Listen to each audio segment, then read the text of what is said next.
One of the targets that I had remote viewed was Bigfoot or Sasquatch. And prior to this, I had never thought about any of that it just didn't ever enter my mind. There's a comedy movie called Harry and the Hendersons. It's about this big Sasquatch that moves in with this family with a mom and dad and kids. It's a big comedy. That was my extent of Bigfoot. That was all I knew about Bigfoot was this hilarious comedy.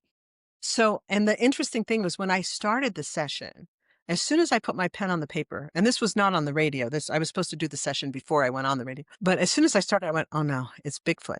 I just knew it was Bigfoot. And I thought, oh no, what do I know about? Do I even believe in Bigfoot? I'm not sure I do. So I started the session and I ended up having this exquisite experience with this interdimensional being that explained so many things to me. And I was just like, can I even go on the radio and say this stuff? It sounds so far out there. Because one of the things that it told me was that, you know how like every animal has a way to defend itself, whether it has claws or skunks spray that nasty smelling whatever, and rattlesnakes have venom in their fangs. What he said, their defense was time travel, and that they could literally travel through time.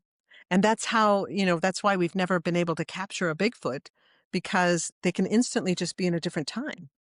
And I I thought, oh no, 100% believe you. I thought I can't go on the radio and say that. People are going to think I'm insane. But I did it anyway. And then the hilarious thing is all the people who have studied Sasquatch and Bigfoot, including several friends of ours who are Native American, they said, everybody knows that Sasquatch is a time traveler. It's like, oh, it was almost like, tell me something we don't know. And I was just like, oh my gosh, yes. And then Mel Riley, who had lived with the Ho-Chunk nation in Wisconsin for many years, said that they had a legend of a young man who was on his vision quest, and he became very ill in the forest and fell unconscious. And when he woke up, he was in a Sasquatch encampment being taken care of by these Sasquatch.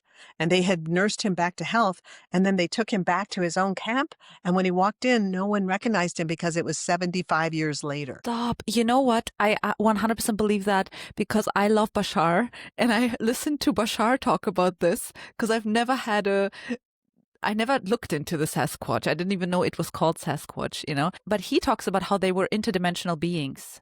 And so because they kind of get in and out of, I didn't know about the time traveling, but this makes sense. It's the same thing, basically. It's interdimensional. So they get in and out of our physical reality. So that's why sometimes people see them and sometimes they don't, right? Mm-hmm. And I just thought that was so interesting, and that they are connected genetically to the humans and to the early humans before we were genetically altered with and all that stuff.